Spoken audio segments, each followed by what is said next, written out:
right now. Deeper in the morning. It's Laura Styles, it's Rosenberg, and it's Meyhem Loren's album. Yeah.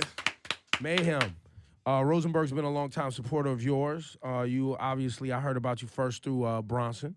Yes. Rosenberg, anything you love off this, how do you say it, Piatto de Oro? I haven't even gotten to sit with it yet. I'm very excited. I started playing Bonus Round, I guess, first. Yeah. That's the Harry Fraud joint featuring Rock Marcy, Bronson, and Big Body. But I'm just very excited for Meyhem Loren because he's been a guy who's been grinding for a minute, and now he's on TV, moving around the world. How's that changed your vaginal intake? Everything's the same. It's relative. Yeah. You keep it chill. Everything's the same. You ain't out here in Brazil or wherever you guys go eat weird food. Not at all. Hiring $5 joints on the side, you know. Why would he I'm in the room crying, you know. I'm in the corner crying. That's it, every time. It's just so much emotion. Like I don't even know how to deal with it yet. That's so much. That's sad. He's so happy to be here, right? He's just so blessed. He just tear up. Might see me looking at baby animal pics. Because I pulled up to the side, I was like, tell me this doesn't bring you joy. I showed him a little video of an otter eating lettuce. It's and Mitch. We That's shared a his- moment. Look, these two. You guys want to, real quick, we can get back to the album later. We can go baby animal tangent right now. I mean, I love baby animals. But he's into it. I asked him, Well, I'm that's like, what I'm when you saying. guys travel and fuck, that's delicious. I was like, do you guys ever go to zoos? And he said that was going to be a stop. But what happened? I don't know. That was a hectic day. We're in Australia. Sometimes things just happen. It Yo, a didn't baby work out. koala might have took you. But I don't know how much you Damn. want to interact with animals when we're going to eat animals in the next scene. Right. It's a little contradictory. It is so a little weird because you're loving animals and all they're doing is eating. What's the weirdest thing you've eaten on Fuck That's Delicious? Anything super weird? Probably that lamb eyeball. It was too crazy. It's not like you're going to have a koala sandwich. I mean, Well, you know what I mean? They never know. Maybe they would. How was the lamb eyeball? You know, it didn't have a strange taste. It was really the consistency. Like I knew what it was, and it was just like a runny egg. I'm not a fan. Is there anything that's made you gag? That you're like, Yeah. That eyeball was crazy. oh. Like a runny egg with pieces of gristle in it. Nope, I'm good. So, how did they prepare this eyeball? They baked the whole head. Like they threw the head in the oven and they just scooped the eyeball out. You know? So it was baked eyeball, technically. Yeah, baked eyeball. You know, I don't want it, but Oh no, I couldn't say no on camera. I couldn't look soft. You called me out on camera. I got to do it. You know what I mean? But, Will Bronson say yes to anything? yeah, for the most part, he'll at least try something once. You know, he won't repeatedly eat something he doesn't like. But But He's if adventurous. you think if they were like, yo, we want to have you wanted to have this koala sandwich, this baby koala sandwich, then we'd all be eating koala sandwiches. it would happen. Yeah. It's got to happen. Yeah. I mean, it technically is not. I mean, do they kill baby animals for food? Veal is a Veal. baby animal. Yeah. I don't like to think about it. I don't eat veal. That's my moral line. That's what makes me really strong morally. I draw it at baby animals. What's the worst thing you guys have eaten? I know you traveled. Yeah, I've had nothing crazy. I've had chicken hearts. Yeah, that's not crazy. I had chicken heart tacos. Yeah, I try not to eat interior of any animal. I had I understand that. I was in Helsinki, Finland, and I had fermented shark cubes. I shed a tear, and I think I tripped out for a little bit. I washed it down with like a shot of absinthe. Why?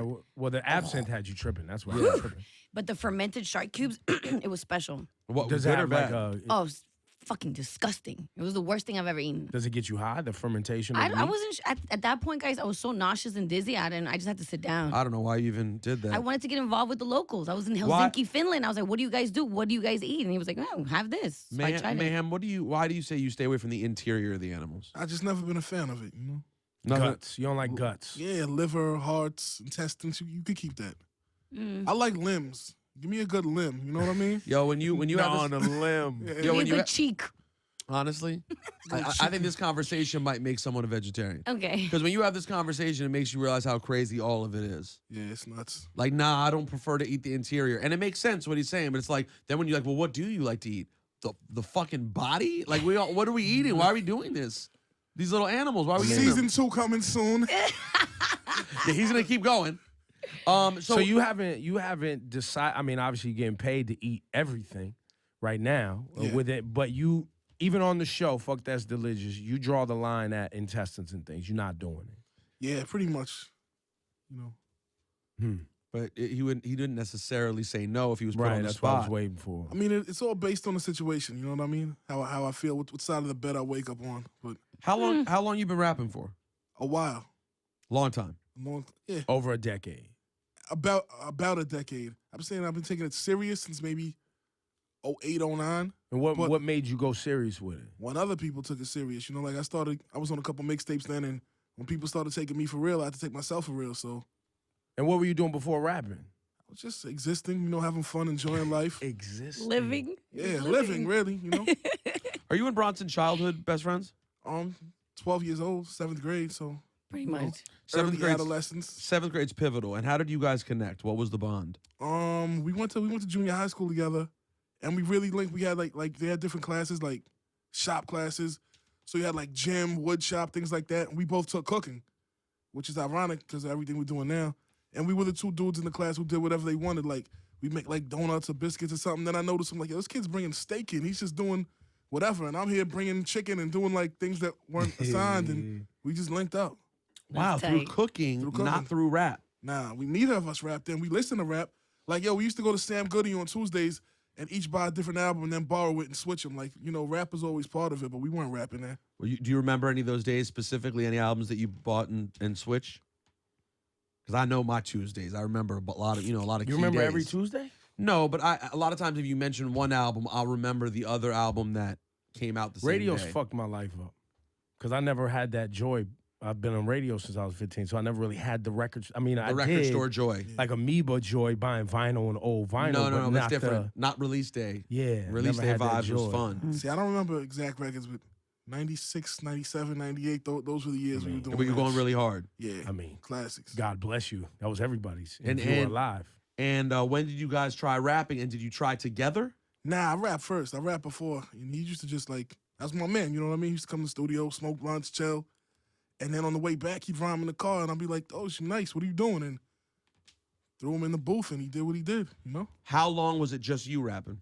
I probably rapped like maybe 3 years before him. Okay. Not like a long time. And but- did you have any successes very early? Or I no? mean, I was it all like I said, mixtape circuit, things like that. Like I was building something, but it was, you know, So you were the one who gave Bronson the pep talk to get in the booth? I won't even say the pep talk. We were friends. We did the same thing. You know what I mean? Yeah, And, yeah. You know? and he just jumped Okay. in one day? Yeah. And when did your career start? What tell us like a key moment that you think things started to change? And because a lot, listen, as you know, because you've worked the underground scene, Yeah. a lot of people are fledgling on the underground forever. Some people are totally fine with it; they just do it for fun. Some people are hoping to make it their life, and it happens. And for most, it doesn't happen. When did you start to notice like you were really starting to maybe this could become a career? I think when I did the Respect the Fly Shit project with Fraud and Tommy Mass, we were in South by Southwest in 2012. That's kind of like when things changed. And people That's started right. really noticing. Exactly. Yeah.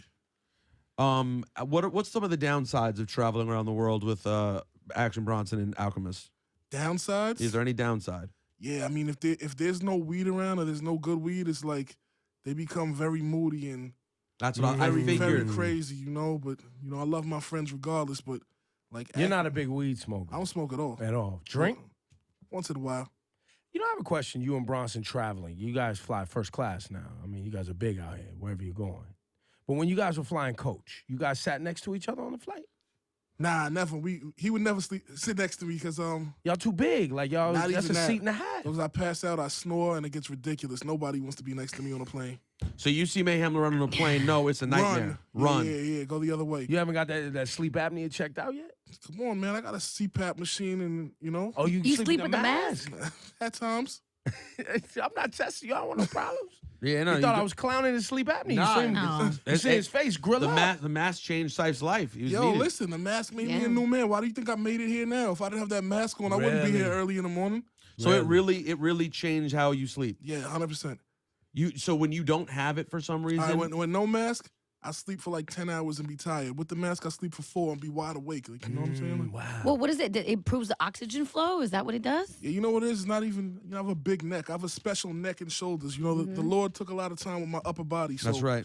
You know, sometimes it has, you know, things Yeah. that aren't good also. So as a result, the mask. Lord took a lot of time with my upper body. That's the answer. Phenomenal. So hold on. So the mask though, it opens. It basically like allows you to breathe completely, so you can fully get to sleep. Yeah. Instead, because people with sleep apnea, they wake up like hundreds of times a night, right? Yeah. I've heard. I don't necessarily remember waking up, but you know, like, But they say you're never. It's always like an in and out of sleep. yeah, as I opposed didn't have to, dreams for a lot of years. I have dreams now.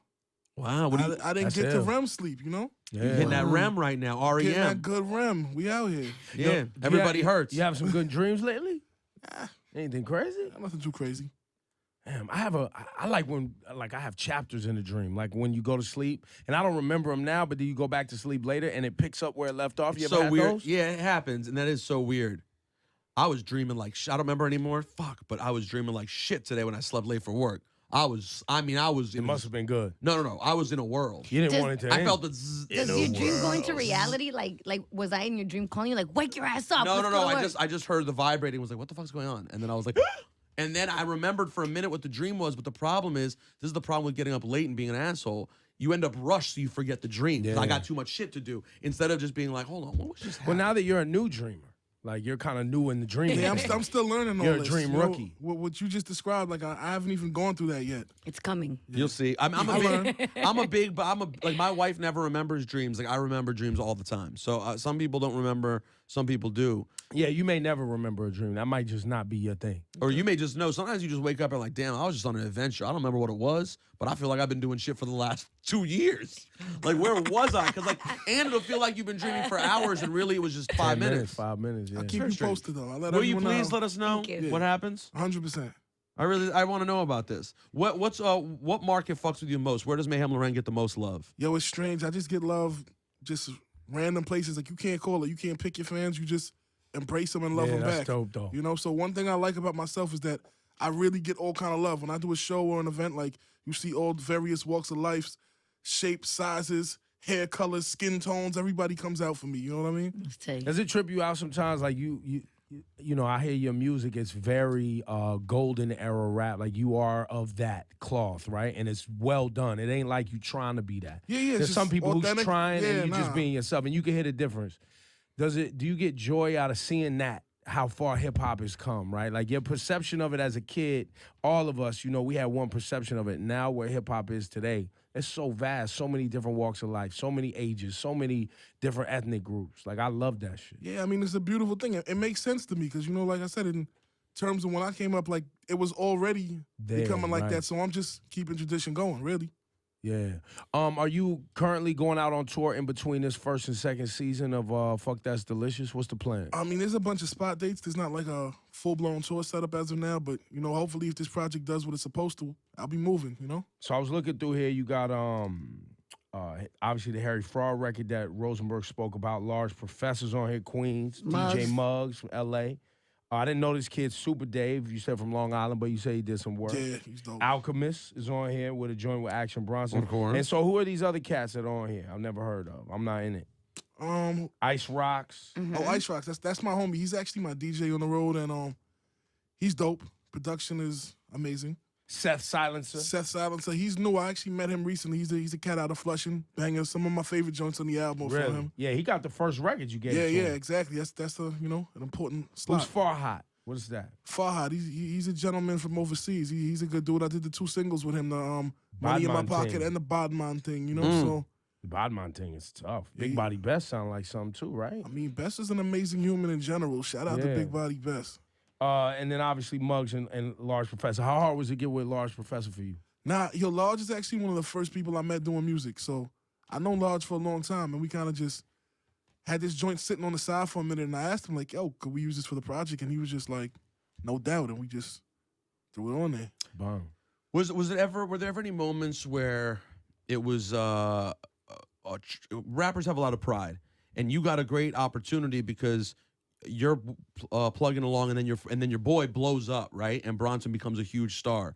Were there ever any moments where like you had to sort of push yourself to be like, yo, I gotta, or he had to be like, yo, I gotta take advantage of the situation and help, you know, in addition to my fans, make his fans my fans? Nah, I mean it's all motivational. It's the same thing. Like at the end of the day, if he does something, I'm doing it. You know, if I do something, he's with it. So obviously, when he brings me out of the show, I'm thinking, yo, I gotta kill it. I gotta leave all these people with an impression. But it's only It did. right. Is it happenstance? So I'm not like trying to dig up old friendship dirt. It did seem like there was a time when you weren't around all the time as much. Is that my imagination? And then you were like around all the time on the Yeah, TV but show. that was just based on life situations. I had other things going on, things Got I it. was doing. He had things, but it wasn't like me and him had any type of so fallout you knew. ever. So you knew you always had an open invite to rock out and come through whenever. Yeah, of course, that's family. You Like, do you think that his album got a little underrated? Yeah, it did. Yo, we was talking about that. What was that, Friday? Yeah, we just had a conversation about it. We're talking about the Chance record that should have blown up. Chance Yeah. to Rap a Joint. I feel like that Acting Crazy record is like, Easy Rider. you know what I mean? Like, but it did its numbers. It did what it did. Yeah. No, it did nice for him, and played its part. But Acting Crazy and the Chance record, I thought were both. Those are like legendary records in my opinion. Not just because that's my man. Like, those are crazy. Yeah, I fucking love Acting Crazy. So I want to play Badman Ting for the people. The Bad project, Team. Let the it fly. project Piatto de Oro. What does that mean? Play the gold. Plato de oro. And Yo, then and play the everyone out gold. there- That's why I should have got. and there's a plate of play the golden. gold. And everyone who's out there who comes up to me on the street and goes, "Yo, why no New York hip hop, man? Yo, blah." Boom. Yo, and he's a lowhead. His name is Meyhem Loren. like Ralph Lauren. Yo, let's talk Polo real quick. Let's talk Polo. Polo How long you been talk. in it? How long you been in it for real? Real talk. Are you a new lowhead, or this is something like Nah, I've you been fell doing in this love in forever. 7th grade Like, and it was like you it can't all stop? came hand in hand. Yeah, about that same era. 7th grade was graffiti, polo, rap. It's just Yeah. that whole circle of life. How hard are you? You like an everyday wearing low kind of guy? I mean, these days I don't care as much, to be perfectly honest. I still have like a crazy collection. I got a lot of things in trunks that don't fit. But it's whatever now. But it's already a part of me. I couldn't shake it if I wanted to. So on a regular basis, you might catch you like right now. You're wearing just a t-shirt, and of course it's polo. Got a little But horse on it, but it's nothing crazy. It's not a piece. You know what I mean? you're not like 88 Keys, where every single thing you're whole wearing, outfit. every head to toe. Nah, I could do that if I chose to, but nah. And some pieces might be tight, but you make it through. Yeah, I will. Why wouldn't I? A word that you still out here running to the train yard still? What are you doing? I mean, not necessarily the train, y'all, but I'm a part of the culture, and I'm documenting that in a new series called Got the Fever TV, putting out with Juxtapose and Fool's Gold. And issue 1 is out, episode 1 is out right now. So wait, you're still going out here getting up doing graffiti?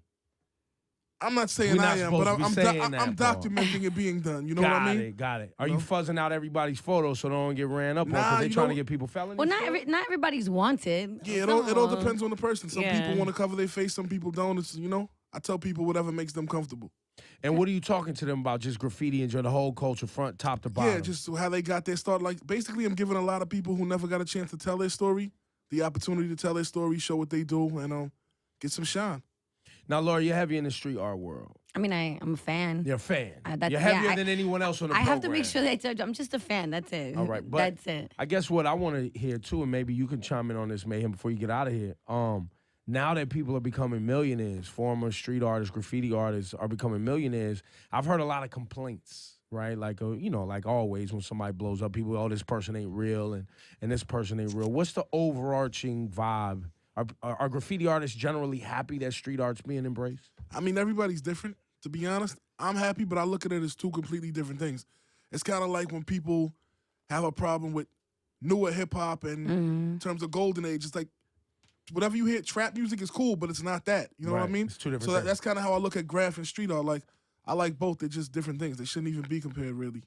I mean, one of my boys was catching a lot of hate because he ended up designing like Justin Bieber's cover, and they're like, "You sell out." But I'm like, "That's amazing. I think get it's your amazing. money, do Get your your money, thing." have amazing Yeah, yeah. opportunities." But it's just like how they say sometimes rappers they go pop or they sell out. You know what I mean? It's the same thing. Shit, same shit. With the series I'm doing, I'm focusing more on people that didn't necessarily cross over, straight in the street, still just doing it for the sport of it. That's what I'm focusing on, but every episode's different. I'll, interview some street artists here and there, but it's mainly about writers just getting it in. So this is you getting to really take a look at what happens. 100%, and letting people tell their story and talk about, their beginning, their start, what they did, what they plan on continuing to do. So it's dope. Now, are you traveling all over, or is it based in New York? Right now, I've only shot in New York, but I plan on expanding, as many places as I can. But there's so many places here just to cover, right? I mean, What? Yeah. I remember when I went to Athens, Greece, there's graffiti Everywhere you go. Everywhere you go. I haven't gone to Greece yet. No, listen. Every inch of the freeway, every building, like right outside the ruins, graffiti. Like just getting it in. Everybody's just getting it in. Brazil out here is crazy. They get it in crazy. Good. Sounds like a Greece So you and gonna Brazil take it- episode coming soon. So you're going to take it worldwide, though. Nah, That's the I plan. definitely plan to. Like I said, I started in New York, but I'm trying to go worldwide, especially the way we're moving anyway. Like, I have the opportunity to be all these places. So, well, listen, let me know if you see any of my pieces thrown up. You know what I'm That saying? won't happen. though. Not gonna When I did you threw, go? I hit this one phone booth in Kensington, Maryland, with my name at the time. I was going by accent. You know what I'm saying? I was my little throw up, my little tag. You know what I'm saying? It was like a boom, A, and then the double C No. on top of it into the N No. with the C. And I hit this one phone booth with the Hard. That fucking sounds with the hard. fat. That's hard. Yeah, it was fat. The fat cap joint? Yeah, it was a fat cap joint. And I was out there like fucking artifacts. I was like Elvis Sensei out that bitch. You know what I'm saying? You'll see it. You'll see it out. You'll see it out. Nah, I'm gonna look. If you want to do a one on me, we could go to the phone booth, see if it's still there. I need the phone booth. I need it in my living room. I need you to remove the phone booth. All right. Then it's official. I'll give it to you as a gift, as a piece of art. My go. one tag.